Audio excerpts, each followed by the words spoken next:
também minha saudação a todos os ouvintes que estão nos acompanhando por várias rádios de regiões diferentes do Maranhão. Minha saudação especial a todos que nos acompanham aqui do Maranhão, mas também de outros estados brasileiros. Presidente, bom dia, uma alegria recebê-lo aqui nessa conversa. Eu pedi que fosse hoje, porque hoje é o dia de São Pedro. São Pedro é o padroeiro dos pescadores, aquele que Jesus Cristo disse que era a pedra sobre a qual se construiria a sua igreja. Então é uma data muito forte na fé do povo brasileiro, aqui no Maranhão muito especialmente. Se nós não tivéssemos esse terrível problema do coronavírus, nós teríamos agora milhares de pessoas em frente à Capela de São Pedro, celebrando a festa, a cultura popular do nosso estado, do nosso país. Infelizmente, nada disso foi possível, mas é um dia muito especial no calendário da religião do nosso país, homenagem a Pedro, aquele que coordenava os apóstolos, padroeiro dos pescadores e a cultura. O senhor é nordestino, presidente Lula. Eu queria perguntar primeiro qual a sua memória. Eu sei que o senhor saiu muito criança de Pernambuco, mas as festas juninas tem no país todo. E eu sei que o senhor, inclusive, fazia festa junina quando era presidente da República. Qual a memória que o senhor tem da cultura popular, das festas juninas? O que o senhor lembra disso, de criança e de adulto? Flávio, primeiro eu queria dizer que é uma alegria estar conversando diretamente com o governador do Maranhão, com o povo do Maranhão, seja com internautas, seja com companheiros e companheiras que estão ouvindo o rádio. E dizer para você que a gente poderia começar, Flávio, a gente poderia, dando a nossa solidariedade às vítimas do coronavírus do Brasil inteiro, que me preocupa profundamente, porque a gente não tem e não é possível fazer uma previsão do fim disso, ou seja, e depois nós vamos entrar numa conversa que é o sacrifício que os governadores estão fazendo para tentar suprir a deficiência e a incompetência do governo federal, que deveria ser um carro-chefe da condução do enfrentamento ao coronavírus. Eu queria te dizer que eu tenho uma coisa que me marcou muito em Garanhuns, era que a gente ia na festa, minha mãe pegava os 8 filhos dela, a gente ia para a festa de São João, Santo Antônio e São Pedro, e naquele tempo, eu não sei se tem hoje ainda, tinha aquele tal de busca-pé, era aquele rojão que você soltava e as pessoas ficavam pulando para não ser atingido. E depois o peão, o quentão, o cuscuz. Eu tenho muita lembrança disso quando eu tinha 7 anos de idade, e até quando eu vim para Santos, em 1952, ainda em São Paulo, tinha muita festa junina, se comemorava muito. Depois, quando eu vim para a capital, diminuiu um pouco. Quando eu voltei para Brasília, quando eu assumi a presidência da República, a Marisa resolveu, toda a festa junina, a gente fazer uma festinha lá, com muita música caipira, com muito peão, muito quentão, e as pessoas, cada convidado levava o doce que gostava de comer, o peão, a pipoca. Então eu tenho, mas eu conheço um pouco do Nordeste, e eu sei o que significa o dia de hoje em São Luís do Maranhão, e também para todo o Maranhão, sei o que significa o São João para o Nordeste brasileiro, o que significa para uma cidade como Caruaru, eu sei, Campina Grande, na Paraíba, em Salvador, em muitas cidades do interior da Bahia. Eu tenho certeza que em muitas do Maranhão é uma festa popular, é uma festa barata, é uma festa que o povo vai, sabe, e se diverte muito, de forma muito barata. E é uma pena que o vírus, sabe, não tem a dimensão do que significa para o povo pobre do Nordeste brasileiro. Essa e todas as outras festas, ou seja, se o vírus tivesse assistido um Bumba Meu Boi, certamente ele não estava perturbando o povo de São Luís, ele estava deixando o povo se divertir, o povo brincar, sabe, como sempre brincou. Então, a minha lembrança é de uma cultura riquíssima do Nordeste, uma cultura barata, uma cultura, sabe, que é feita, parece que para pobre, parece que no Nordeste as festas são feitas mais para pobre Em São Paulo tem a festa para os ricos e tem a festa para os pobres na periferia, que também é muito grande, viu, Flávio? Em São Paulo também tem muita coisa na periferia acontecendo e é um prazer. Eu espero que a gente possa fortalecer a cultura popular, que a gente possa voltar o mais breve possível a ter as nossas festas juninas, a ter o nosso carnaval, a ter as nossas artes das cidades menores de cada país, para que o povo possa se divertir.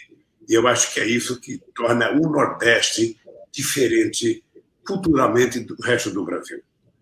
Por isso, eu quero dar os parabéns ao povo de São Luís, que comemorem. Se for comemorar, não beba, só comemore. Mantenha a distância, use máscara e não faça aglomeração. É isso. Aqui está tudo suspenso, presidente, por conta disso, mas na alma do povo fica esse espírito. Ontem mesmo havia grupos de Bumba Meu Boi aqui fazendo uma lembrança na internet, várias lives, porque realmente fica no espírito do povo, né? Porque essa dimensão da cultura, a dimensão da alegria, também é transformadora, porque a gente não transforma realidades se não for com bons sentimentos. Bom, Flávio, você vai ver uma coisa fantástica, que vai ter muitas lives, com o conjunto completo, cada um na sua casa, e termina sendo um show bonito. Aliás, as lives é uma coisa fantástica, porque ela está permitindo que o povo que não pode pagar um show veja uma quantidade enorme de shows na televisão. Porque eu acho que, depois da pandemia, que é um assunto que eu quero discutir contigo, eu acho que o mundo vai ter uma nova reorganização. Sabe, o mundo cultural, o mundo da educação, o mundo do trabalho. Eu acho que nada vai voltar a ser o mesmo. Nada, eu acho. Sabe? E eu acho bom a gente discutir o nosso futuro, porque a gente não pode, depois de sair dessa encalacrada que a natureza nos colocou, reforçada pela irresponsabilidade de um presidente que nós temos, ou seja, que a gente vote do mesmo jeito que a gente entrou nisso. Eu preciso que a gente seja mais humanista, que a gente seja mais solidário, que a gente seja um pouco mais companheiro. Voltar a falar bom dia para as pessoas, voltar a falar boa noite para as pessoas, voltar a sentar com alguém no restaurante que não vota em você, que não é do teu partido, mas que respeita a convivência na diversidade. Eu acho que é esse país que nós vamos construir depois dessa crise, viu, Flávio? Presidente, eu tenho aqui nas minhas entrevistas falado que quando nós atravessamos um impasse tão agudo, tão profundo como a humanidade atravessa, e o nosso país, nós temos saídas civilizacionais ou saídas de barbárie. Eu tenho comparado o fim da Primeira Guerra Mundial com o fim da Segunda Guerra Mundial. Quando a Primeira Guerra Mundial acabou, nós tivemos a ascensão do nazifascismo, ou seja, houve uma reorganização, mas em bases, como nós sabemos, bárbaras, bases de extermínio, de violência. Depois da Segunda Guerra Mundial, nós tivemos o contrário, uma reorganização da sociedade no sentido da solidariedade, nasce a ONU, você tem uma reconfiguração do sistema supranacional, novas constituições na Europa. O senhor acha que o fim da pandemia vai estar mais para o fim da Primeira Guerra Mundial ou mais para o fim da Segunda Guerra Mundial? Olha, se depender do esforço que eu vou fazer, está mais para a Segunda Guerra Mundial. Ou seja, nós vamos ter que sair dessa história mais em paz, mais solidário, mais companheiros, mais amigos, sabe? É importante que a gente tenha, inclusive, uma visão de uma melhor organização, sabe, do mundo do trabalho, do salário, sabe, da relação entre as pessoas. Não é possível. Eu tenho chamado o seguinte: nós estamos numa era em que nós estamos virando algoritmos, ou seja, o celular nos dirige 24 horas por dia. Eu acho que nós precisamos aprender a dirigir o celular, para que a gente não seja obrigado a ver tudo que as pessoas do mal querem que a gente veja, e a gente consiga seletivamente ver as mensagens positivas, as mensagens boas, que está cheia também no celular.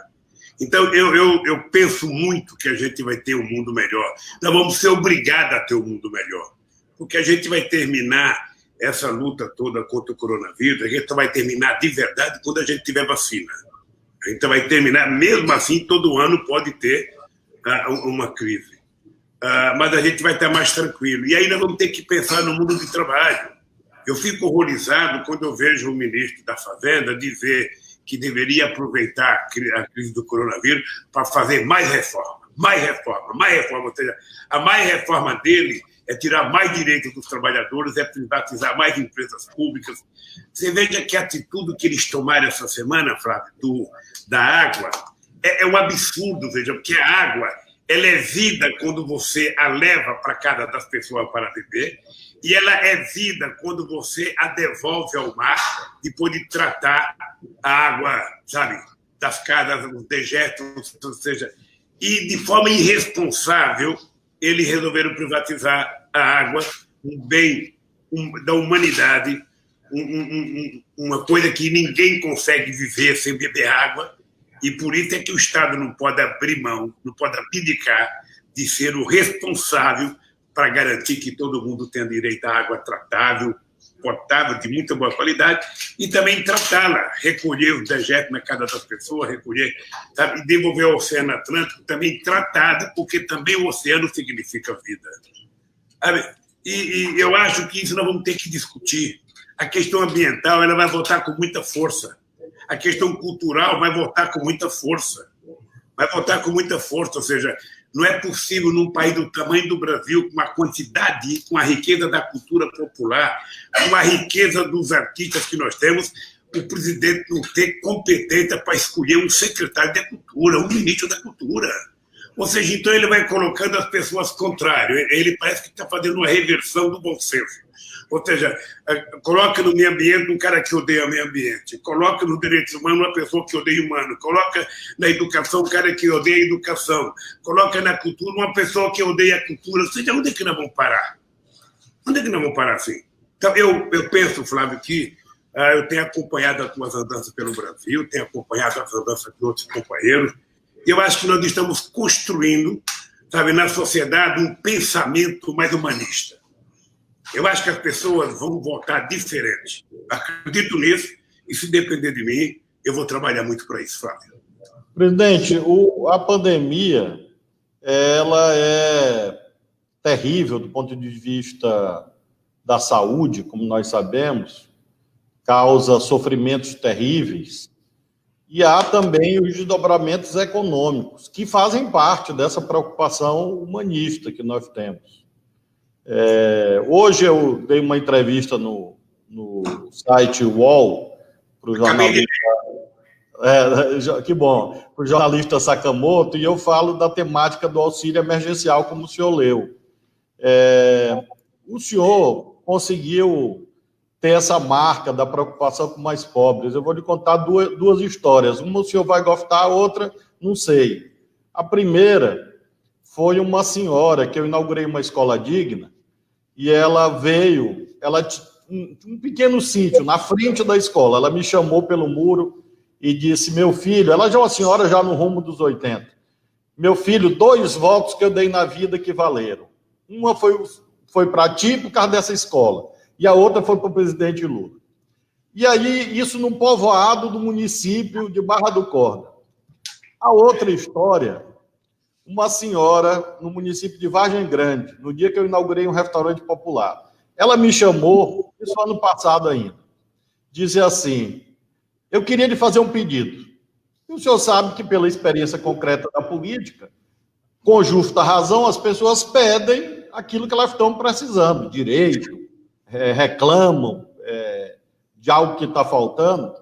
Ela virou para mim e disse: eu quero lhe pedir só uma coisa. Eu digo: pois não, senhora. Cuide do nosso velhinho. Aí eu fiquei sem entender direito. Eu digo: velhinho? Aí disse: qual velhinho? O Lulinha. Então, essa parte eu não sei se o senhor vai gostar muito, porque ela disse que o senhor era o velhinho dela.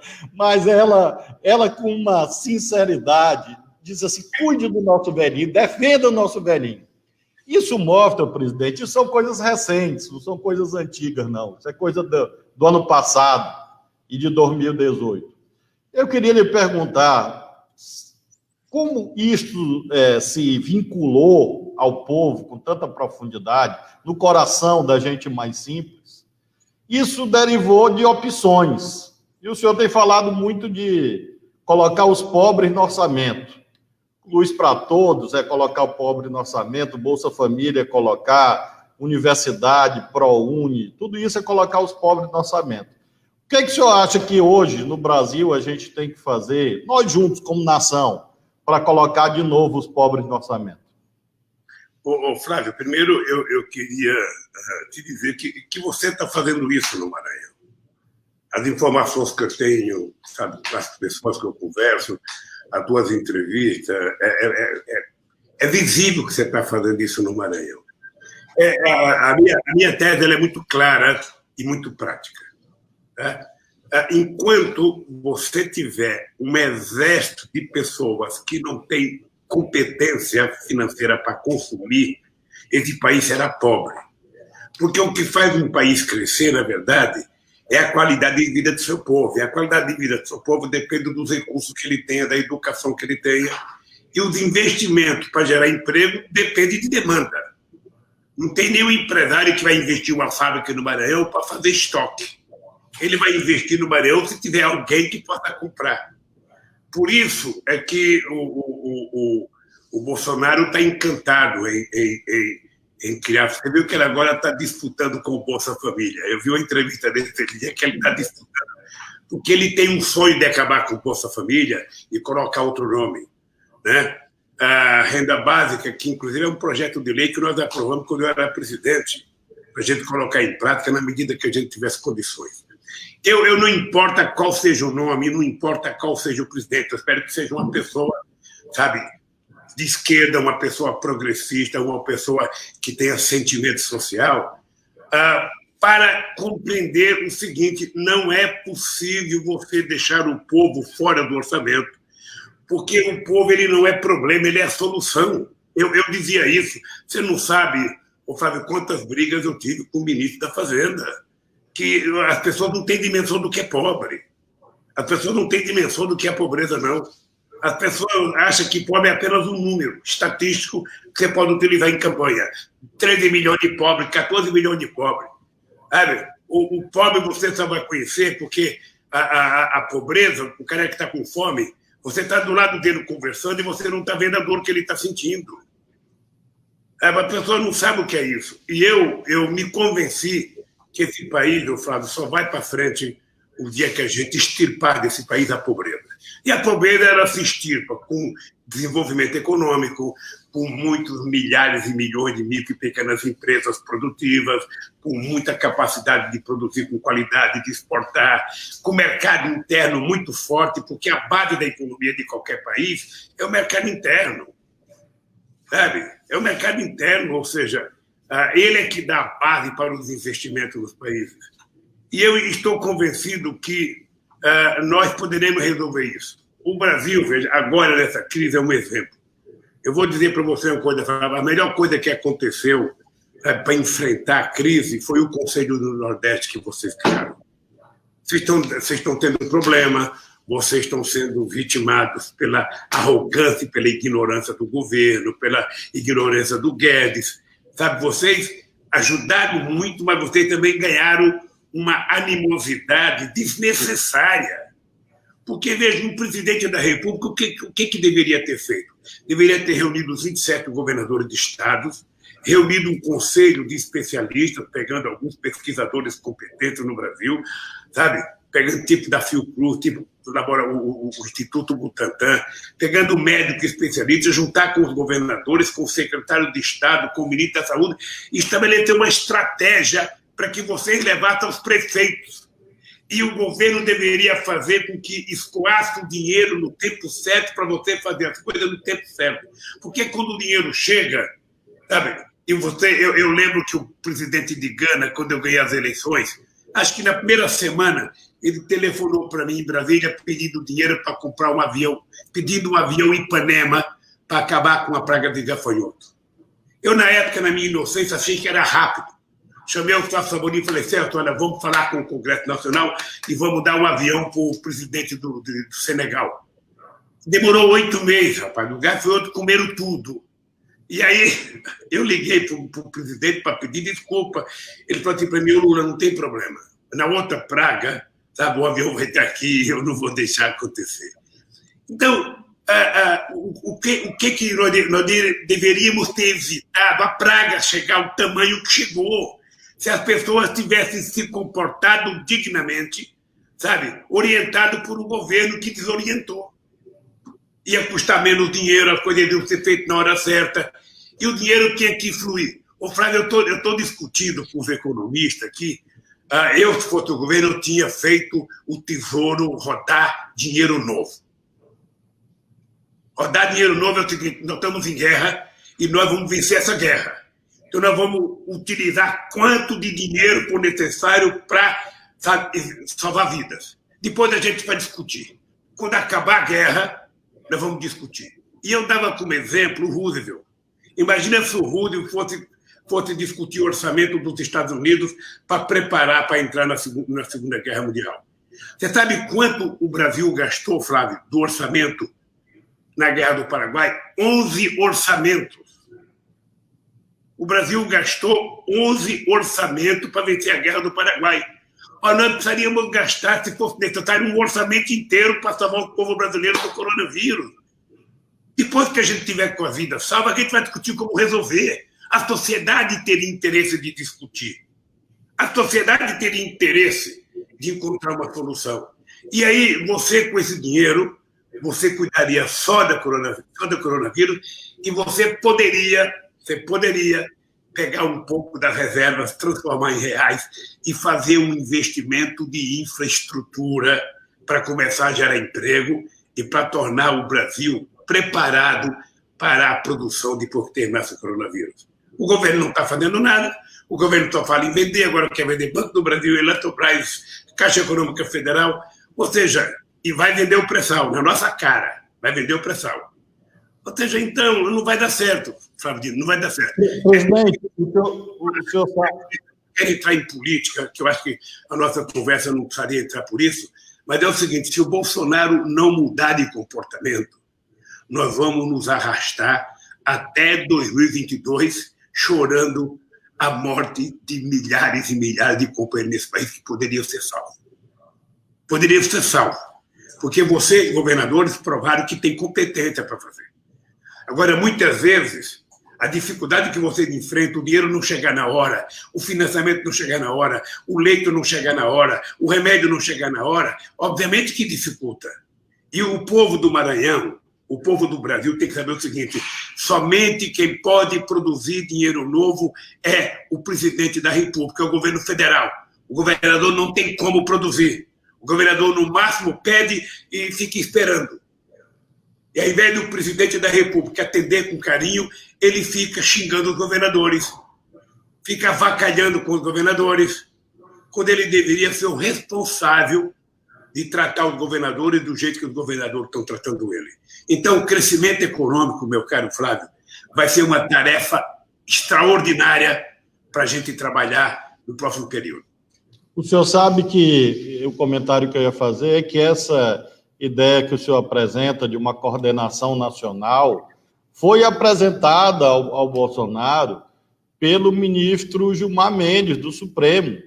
Quando houve aquela decisão do Supremo, entendendo que os governadores e os prefeitos poderiam agir, nos termos do artigo 23 da Constituição, em nenhum momento o Supremo disse que o governo federal estava afastado do problema. Pelo contrário, é uma federação. O senhor foi presidente da República. O presidente, a esfera federal, a União, no caso, o governo federal, tem esse papel de coordenação, que não foi exercido nessa temática sanitária como deveria. E agora, na questão econômica, o senhor falou de vários caminhos, e principalmente esse tema do financiamento monetário. Eu estou muito preocupado. Nós começamos falando de festa junina, da cultura.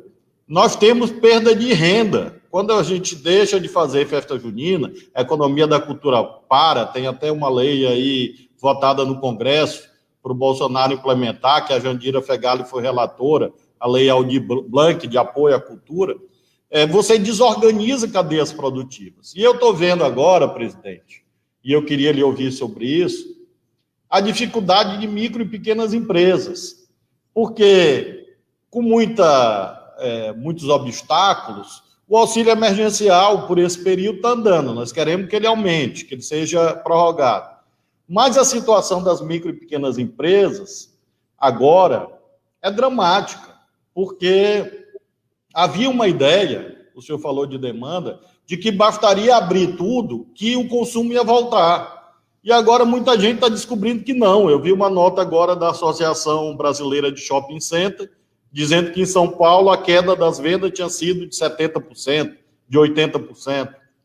O senhor não acha que esse dinheiro de micro e pequena empresa tinha que se transformar também num auxílio, ou seja, em vez de crédito, depositar direto na conta das micro e pequenas empresas, como a Europa fez em vários países? Claro que com contrapartidas sociais, manter emprego. Mas o senhor não acha que, em vez de crédito via banco, deveria ser criado um auxílio emergencial para micro e pequena empresa agora, já imediatamente? Olha, eu acho, Flávio, porque e quando você utiliza a palavra crédito, significa que o dinheiro tem que estar lá no dia seguinte, quando a pessoa precisa. O que eu tenho assistido na televisão são pequenos e médios empresários dizendo que foram atrás, que não tem dinheiro, que o banco não vai liberar. Ou seja, então você oferece uma coisa e não entrega.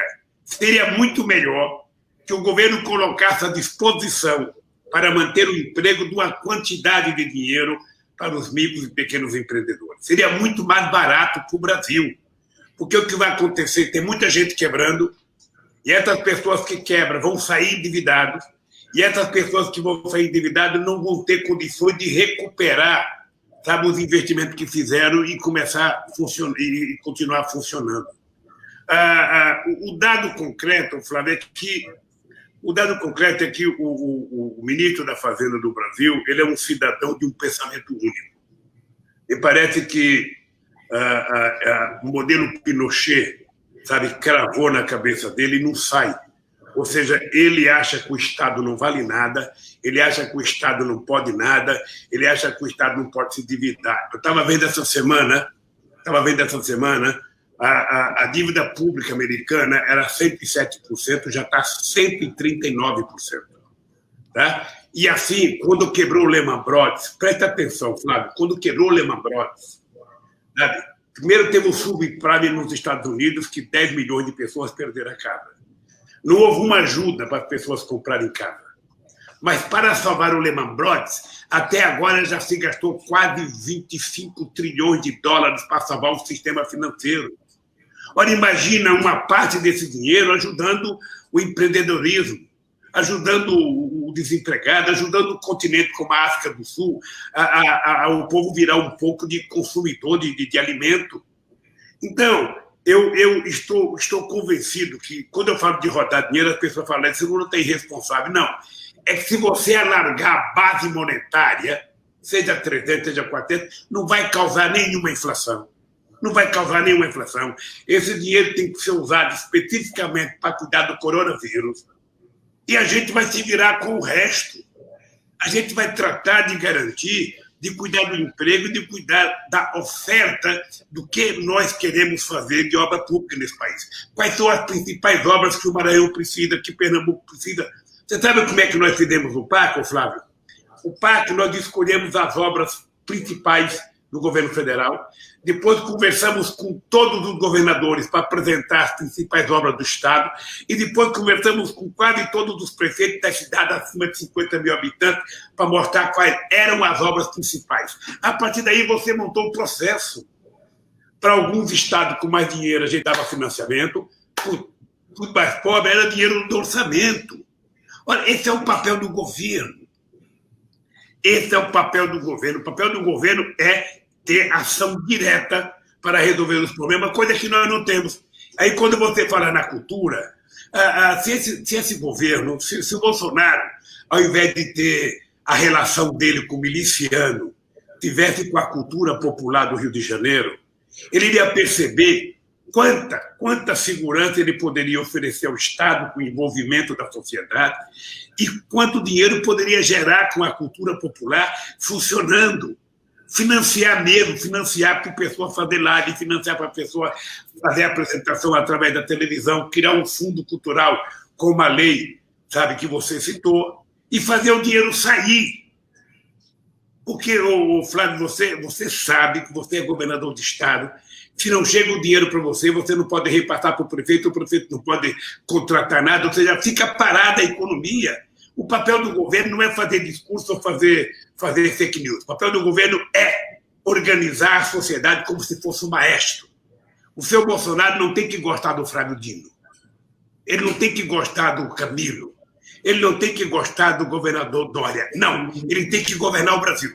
E tem que respeitar os governadores como ele quer ser respeitado. E ele sabe que nesse país, Flávio, não vai acontecer nada se não tiver o envolvimento da ponte lá, do prefeitozinho, da cidadinha menor que seja. É lá que está o UBS. É lá que está a UPA. É lá que está o doente. O doente não mora em Brasília. Ele mora em Catolé do Rocha. Ele mora em Caxias, em Imperatriz, no Maranhão. É lá que está o doente. Então, ele não entende isso. Ele não entende porque, como ele não tem ninguém que trabalha, como ele não tem nenhum Flávio Dino lá, ele fica na ausência de quadros, ele fica colocando general. Você veja esse último agora da educação, que aparece com um sorriso maravilhoso, já foi provada a falsificação do diploma de doutor dele, o plágio dele. O reitor da Universidade Federal de Rosário, onde ele disse que tinha feito pós-graduação, pós-doutorado, ele não fez nem doutorado. Como é que ele pode fazer pós-doutorado? Então, é um governo de mentira. É um governo que parece uma hélice que roda ao contrário. Tudo que é bom, ele esquece. Então, nós vamos ter um problema, o querido Flávio. Você é o governador, você sabe o sacrifício que você fez para chegar até aqui, e quando acabar o coronavírus é que a gente vai descobrir o exército desempregado. Porque, Flávio, eu não sei se você já se deu conta, nós temos quase 50 milhões de aposentados, entre CLT, trabalhador rural, militar da União, militar do Estado, funcionário público da União, do Estado, é quase 50 milhões. Tem um pouco mais que um pensionista, né? Depois você tem outro tanto que está trabalhando. Quem é que pode ficar em casa, Flávio, no Maranhão? Quem é que pode ficar em casa de verdade? Pode ficar os trabalhadores do comércio quando você fecha o comércio, pode ficar o trabalhador da prefeitura quando a prefeitura fecha, pode ficar os trabalhadores do Estado e aposentado. O povo pobre que tem que ganhar o pão de cada dia, ele, por mais que ele queira ficar em casa, ele não tem como ficar em casa. Ele não tem. Ele está em casa vendo o filho pedir leite, vendo o filho pedir um pão, sabe? Ele tem que sair para a rua. E quando o patrão força você, porque eu sei que os patrões, o comércio está pressionando vários governadores, eu até fiz estava dando uma entrevista lá para Paraíba, e os empresários mandando os trabalhadores ficar de joelho na porta da loja, e eu falei para o Camilo, pede para esses empresários dar um atestado de vida para os trabalhadores. Cada data que eu garanto que for trabalhar não vai ter morte, porque vai ter higienização da fábrica, vai ter ônibus tranquilo para ele trabalhar, vai ter máscara, dê garantias. Porque quando morre um trabalhador, o patrão está pouco ligando, ele contrata outro. E você? O que vai fazer? Vai chorar. Então, Flávio, eu penso, veja, eu peço a Deus que cabe logo esse coronavírus para a gente poder sentar e fazer uma conversa de verdade com algumas pessoas que, no meu entendimento, são imprescindíveis para a gente recuperar a credibilidade. Porque, você sabe, você foi juiz, você é um homem de muita experiência, você sabe o seguinte, olha, ninguém faz nenhum investimento em lugar nenhum se não tiver credibilidade de quem está dirigindo e se não for previsível, sabe, as coisas que vão acontecer. O Brasil não tem credibilidade, não tem previsibilidade, e o governo é o governo mais desmoralizado no planeta Terra hoje. Então, quem é que vai investir aqui? Quem é que vai investir aqui? Cara, eles falam em investimento, mas não tem. Então, Flávio, eu acho que nós vamos ter muito trabalho. Eu, como você disse no começo, que a velhinha disse que para cuidar dos velhinhos, eu tenho dito o seguinte, eu tenho 74 anos de idade, em outubro agora eu faço 75 anos de idade, mas eu estou com a motivação política de 30. Eu estou muito à vontade, sabe? Eu já fui tudo que eu poderia imaginar na vida, aliás, eu fui muito mais. Acho que Deus foi tão generoso comigo que se eu fizer hora extra mais 100 anos, eu não consigo pagar o que Deus já me deu. Tá? Mas eu não posso abdicar e tentar provar para a sociedade que o Brasil tem jeito. E para ter jeito tem que ter um homem sério, sabe, para governar esse país. Então eu estou nessa, querido, estou nessa, sabe, estou parabenizando o teu trabalho, eu vejo o esforço, sabe, do Camilo, do Ricardo, do nosso Indinho, do teu vizinho aí, do nosso companheiro Wellington, a coitada da Fátima sofrendo com o pão que o diabo amassou, porque aquela elite do Rio Grande do Norte nunca fez nada para aquele Estado. Nunca fez nada. Sabe? E eu estou rezando por vocês. Eu quero que você saiba, meu caro, que eu estou rezando para que vocês saiam desse negócio, porque daqui a pouco o governo federal vai jogar a culpa em cima de vocês. Eu falei, eles não me escutaram, eles não me entenderam, eles não me atenderam. Sabe? Fique com a consciência tranquila de um homem que agiu corretamente. Se tem uma lição que a gente aprendeu no coronavírus, é que o Brasil provou que tem governadores humanos, que tem pessoas preocupadas com o povo. A gente pode até errar, todo mundo que quer acertar, de vez em quando, pode errar alguma coisa. Sabe? Mas vocês podem ficar certos que o que vocês fizeram para esse país foi muito mais do que o governo federal fez. Vocês estão dando sinais de esperança para esse país. O Bolsonaro dá sinais de desespero para esse país. Eu, sinceramente, não sei como é que a gente vai aguentar isso até 2022. Eu espero que não seja necessário. Presidente, é difícil, de fato, porque às vezes dá até solidão, né?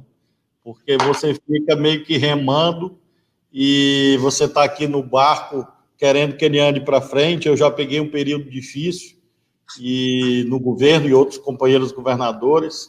E se a gente tivesse todo mundo junto na direção certa, já seria difícil, porque o coronavírus é um desafio para a humanidade, desafio para a ciência. Ainda mais com gente do barco querendo afundar o barco, gente querendo furar o barco, gente querendo vender os remos, vender as velas, vender até o barco, jogar todo mundo no mar, aí que vai ficando mais difícil mesmo. E tem um segmento que o senhor mencionou agora, que tem ganho agora uma visibilidade, que são esses trabalhadores informais. O senhor mencionou há pouco a distinção que há entre os formais e os informais, e há quem fale até em uberização, precarização geral dos trabalhadores. Você tem essas milhares e milhares, bilhões de pessoas que hoje trabalham nessas plataformas tecnológicas, às vezes sem direito algum, são esses entregadores andando de bicicleta, correndo, de moto, sendo esmagado pelas taxas, que são fixadas unilateralmente. São pessoas realmente que aparentemente viveriam no século XXI no que se refere à forma de trabalho, mas no século XVIII no que se refere ao mundo dos direitos. Eu queria lhe ouvir um pouco sobre isso, porque nós já falamos do empreendedorismo, que é muito importante, do pequeno e microempresário para gerar emprego, dos formais, mas esses informais, presidente, jovem, normalmente são jovens, que estão trabalhando de moto, entregando as coisas, vão fazer até uma movimentação esses dias. O senhor não acha? Eu tenho defendido que eles precisam ter uma lei, direitos. Não precisa, vai botar todo mundo na CLT. Não sei, tem que olhar, porque tem questões jurídicas também, constitucionais. Mas não pode ficar sem direito algum, como se fosse escravo. E eu queria ouvir uma mensagem sua, sobretudo esses jovens que se formam. A gente está fazendo investimento gigantesco em educação, escola de tempo integral. E às vezes vem um menino de 16, 17 anos e diz assim para mim: beleza, Flávio, escola de tempo integral, você está fazendo, como estamos fazendo escola técnica. O senhor criou o Instituto Federal, nós criamos aqui o Instituto Estadual. Nós temos hoje o Instituto Estadual no Maranhão todo, complementando o Instituto Federal. Agora, esse jovem tem o diploma e não tem trabalho, vai dirigir moto. Agora ele fica sem direito algum. O senhor não acha que tem que ter uma lei para proteger o direito dessa pessoa? Pelo amor de Deus, eu tenho dito, Flávio, o seguinte: olha, a nossa geração conquistou quase tudo que nós conquistamos no direito do trabalho no século XX. Nós tivemos duas grandes guerras no século XX, a de 14 e a outra que teve em 45, e nós tivemos duas grandes revoluções. Tivemos mais, mas duas marcaram a humanidade, a Rússia e a China. Por conta dessas duas revoluções, tá? E da Segunda Guerra Mundial, sobretudo a Segunda Guerra Mundial, em que o mundo foi bipolarizado, ou seja, você tinha duas posições muito, muito sérias, uma posição comunista, uma posição capitalista, é que os trabalhadores conseguiram conquistar o estado de bem-estar social em função da guerra da União Soviética, em função da guerra chinesa.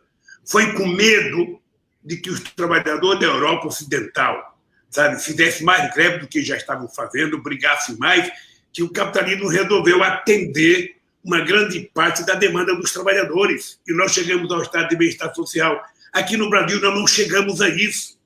Mas nós estamos perdendo tudo que nós conquistamos no século XX, no século XXI. É indescritível. Eu lembro, Flávio, como eu sou mais velho do que você, eu participei da greve de 62 pelo 13º salário.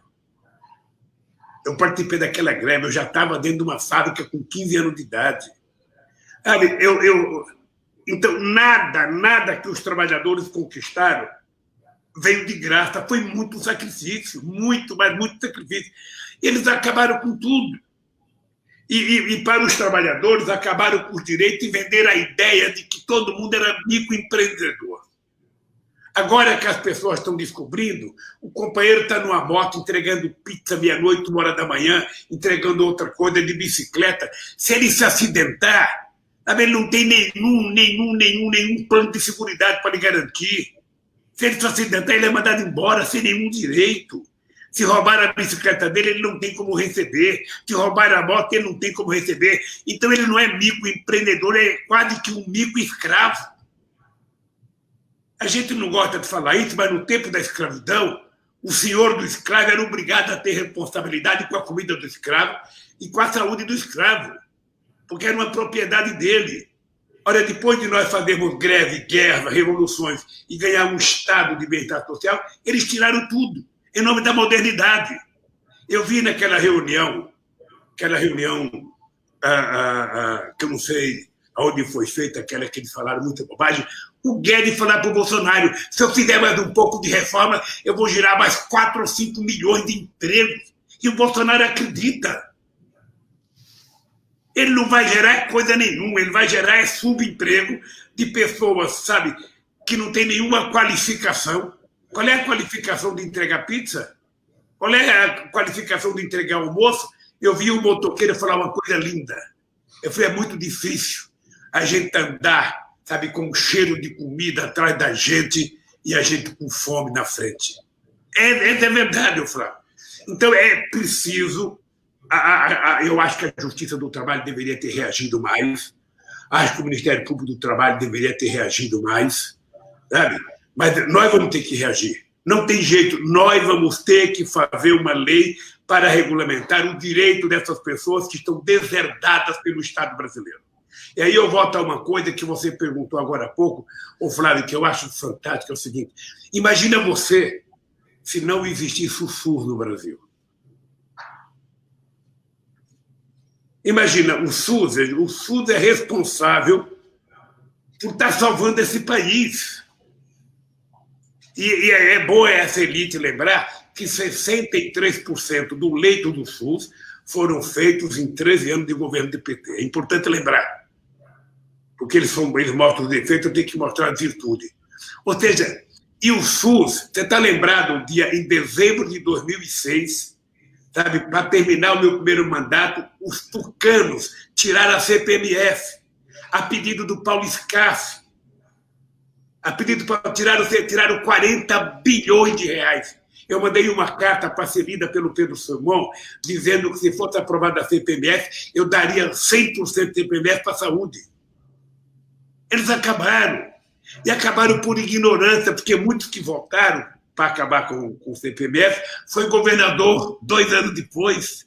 E aí é que se deu conta da necessidade do dinheiro. Eu acho, não sei se você pensa assim, Flávio, eu queria ver a tua opinião, eu acho que o coronavírus, sabe, a necessidade de combatê-lo fez com que a sociedade entendesse que o Estado não pode ser um Estado mínimo. O Estado não pode ser fraco. Eu não quero um Estado empresário, mas eu quero um Estado indutor. O Estado tomando decisões. O Estado fazendo cumprir as coisas. Porque não é possível um Estado que não pode nada. Você tem agência para tudo agora, ou seja, você tem um ministro, mas o ministro não pode nada porque a agência está lá. Quem é que indica os caras da agência? São os empresários.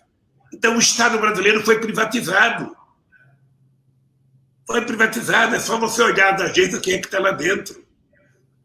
O senhor sabe, aí, em relação ao SUS, é importante até uma pesquisa, o senhor conhece muita gente de universidade, quem ampliou leito nessa crise foi a rede pública.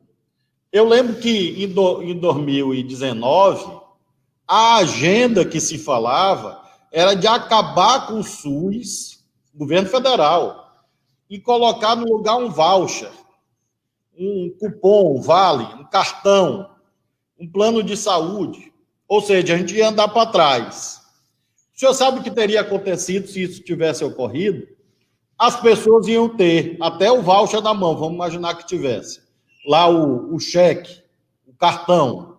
Mas não iam achar leito, porque as lógicas são diferentes. O setor público é prestação de serviço, não visa o lucro. Por isso que ele é insubstituível. Assim como em outras atividades, o mercado é insubstituível. São esferas diferentes. Até tem um texto do Xi Jinping, que o senhor conhece bem, presidente da China, que diz assim: o mercado não é uma instituição do capitalismo, é uma instituição da sociedade. Então, o mercado tem que ser mantido. Agora, ele não pode governar tudo, porque se tivesse, por exemplo, que depender da expansão de leitos nos hospitais privados, as pessoas teriam o voucher e não teriam hospital para entrar. Porque quem saiu em 100 dias, presidente, aqui, agora sábado, eu inaugurei uma ampliação de hospital numa cidade que o senhor conhece, chamada Itapecuru Mirim, tem muita comunidade quilombola, e inaugurei um hospital novo numa cidade chamada Santa Luzia do Paruá, na BR-316, já no rumo do Pará. Nós fizemos 13 inaugurações em 100 dias, abrangendo aí hospitais de campanha, mas, sobretudo, hospitais definitivos. Agora, isso é no país todo, compara com o setor privado. E eu queria destacar, nós já estamos caminhando meio que para o fim, eu queria destacar que, além do investimento no SUS, nós tivemos um papel extraordinário, estamos tendo, dos profissionais de saúde. Então, o senhor que tem uma liderança enorme no Brasil e no mundo, conhece muita coisa, andou muito, tem título de doutorado, honoris causa nesse planeta inteiro, governou o Brasil. O senhor imaginou, depois dessas décadas de vida, que os nossos profissionais de saúde passaram por uma situação tão difícil? O que o senhor tem a dizer? Eu aqui todo dia agradeço muito a eles, porque é claro que não é todo mundo, tem problema em todo canto, mas, de um modo geral, as pessoas estão se sacrificando com aquele espírito humanitário. Então, qual é a sua mensagem para os profissionais de saúde do nosso país, para quem faz o SUS todos os dias? Olha, a minha mensagem é de agradecimento, porque, obviamente, que todo profissional de saúde faz um juramento, sabe, para exercer a função. Mas no coronavírus as pessoas estão fazendo além da conta. Tem pessoas que já estão meses sem ir para casa, tem pessoas que já se separou do filho, sabe? E essas pessoas você não paga elas, você não consegue mensurar o pagamento em dinheiro, o pagamento é em solidariedade, é em carinho, é em oportunidade. Eu espero que essa seja uma lição que a gente tome depois disso. Quando vi o Bolsonaro expulsar 10 mil médicos cubanos que prestavam serviço na parte mais pobre do Brasil, porque você sabe que está cheio de médico que gosta de trabalhar na capital, no centro, ir para o interior, sabe? Enfrentar Mossoró não é qualquer coisa. Não é qualquer coisa, sabe? Pernilongo, mosquito pólvora. Sabe? E aqueles companheiros iam, sabe? Houve um mal-entendido, houve uma briga desnecessária, não sei se a gente não conseguiu comunicar direito, eu sei que houve um treveiro entre os profissionais da saúde do Brasil e os profissionais da saúde cubana que não deveria ter havido. Mas agora o que nós estamos percebendo é o seguinte, é que quanto mais profissionais de saúde a gente tiver, melhor. Não sei, eu vi na imprensa que você está dando bolsa para formar as pessoas que estão estudando no último ano de medicina, e vale a pena fazer isso. Faça o que você puder fazer para ajudar, faça, porque essas pessoas vão terminar prestando serviço ao povo do Maranhão, sabe? E eu acho que nós vamos ter gente mais solidária, sabe? Não é aquele profissional que só quer saber de ganhar o dinheiro com a consulta de R$1.000, R$1.200, R$1.300, não. É aquele pessoal que, antes de tudo, ele quer ver o ser humano bem. Ele não quer saber se é pobre, se é preto, se é rico, sabe? Se é padre. Ele quer saber o seguinte, é ser humano, está precisando de mim, eu estou aí para atender. O que você puder fazer, Flávio, faça, porque essa é uma categoria que sairá muito forte, sabe? Com uma moral muito elevada, sabe? Nessa tempestade do coronavírus. O senhor sabe que nós fizemos aqui, presidente, as bolsas, e esses estudantes do último ano, no auge da crise aqui, porque nós estamos, graças a Deus, numa curva declinante aqui no Maranhão, mas no auge, eles foram para a porta das UPA, dos hospitais, os estudantes com essas bolsas. Nós fizemos aqui convocação de médico, fizemos seletivo, e, inclusive, trouxemos de volta muitos cubanos, porque nós achamos aqui uma construção legal. É claro que a minha experiência no judiciário ajuda, e acredite, houve gente que entrou na justiça para tirar os médicos, mas perderam. Você sabe, nós conseguimos manter aqui, tem mais de 100 médicos estrangeiros nos ajudando, tem os bolsistas, e isso foi muito importante, porque ajudou que o nosso médico, que são poucos, consiga ficar dentro da UTI, cuidando dos doentes. Então, foi decisivo isso. Eu sinceramente esperava. O Mandetta, ele começou de um jeito, a gestão do coronavírus, e terminou de um jeito bom. Ele começou de um jeito, ele terminou sendo admirador do SUS. Sim, é verdade. Ele antes criticava o SUS. Quando ele começou a ficar, sabe, um prestador de serviço digno, ele foi afastado. Era visível que aquele outro ministro que o Bolsonaro indicou, não sei se você teve contato com ele, era visível que ele não era médico. Ele era formado em oncologista e foi para o mercado. Ele foi vender tratamento de oncologia. Ele não era um médico, ele não sabia o que era um SUS, ele não sabia o que era uma UPA. Acho que ele nunca viu uma gota de sangue, a não ser, sabe, quando ele estava na faculdade. Toda entrevista dele eu falava, não é possível que esse cara seja médico, não é possível, ele não pode ser médico. Ele pode ser um grande empresário, muito inteligente, outra coisa, mas ele não sabe dar uma injeção. É capaz de não saber medir a pressão da pessoa. Era a impressão que eu tinha, sabe? Aí sai esse cara também, ele saiu porque estava ficando ridículo. Ele sai e vem um general. Olha, o general também dá de cara a ideia de que não entende de saúde, não entende de SUS, não entende de UBS, não entende de hospital público. E levou logo de cara mais 18 generais para lá, não sei para quê. Sabe, o desrespeito. E o que eu fico triste é que o Conselho Nacional de Medicina, os conselhos estaduais, deveriam estar protestando. Não é fazer só uma notinha e deixar. Devia estar protestando, deveria marcar reunião com o presidente e falar: nós, do Conselho Nacional de Medicina, não aceitamos alguém que não entenda de saúde. Sabe, esse general devia estar preparado para estar defendendo a segurança nacional, a soberania nacional. Mas se meter numa área que ele não conhece, Flávio, é muito delicado. Sabe, continua, sabe o que vai acontecer, Flávio?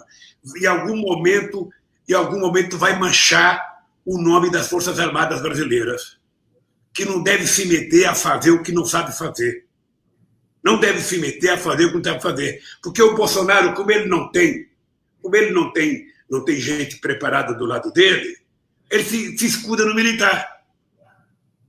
Tem tanta gente na educação nesse país, gente fantástica na educação nesse país.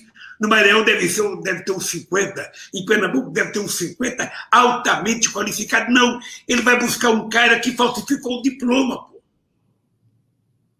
É um presidente que ele trabalha contra a verdade, contra o bom senso.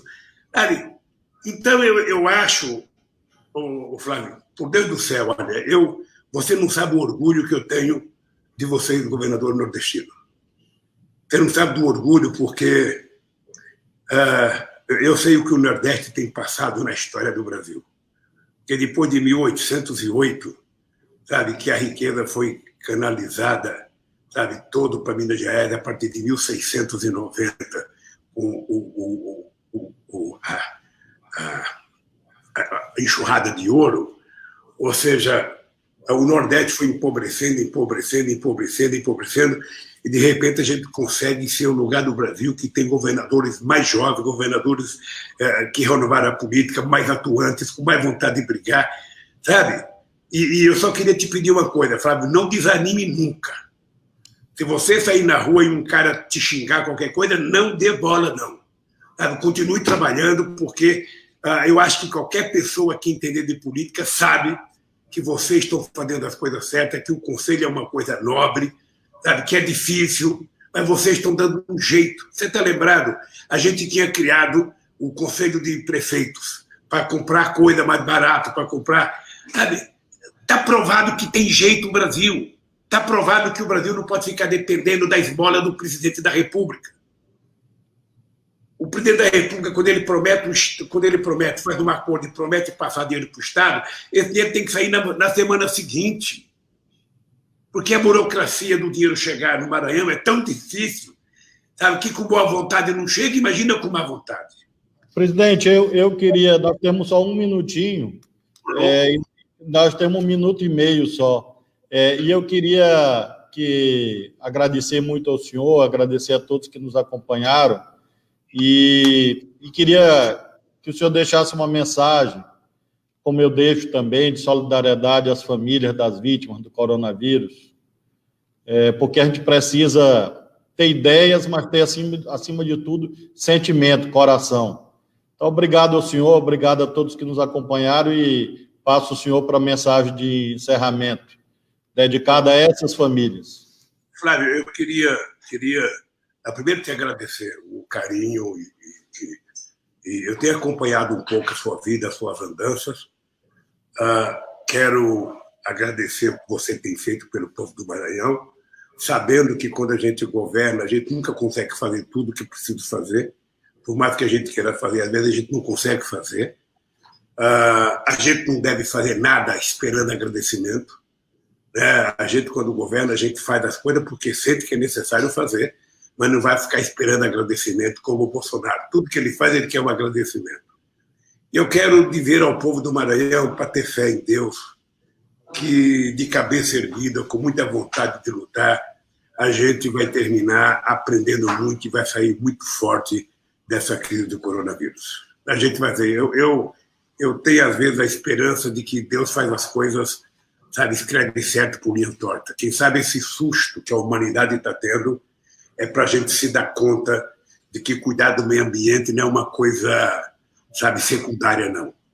Cuidar do meio ambiente é uma coisa muito séria, muito séria. Então, nós precisamos cuidar com muito carinho, sabe? Nós temos que cuidar da nossa água, nós temos que cuidar da nossa floresta, nós temos que cuidar, sabe, da nossa alimentação.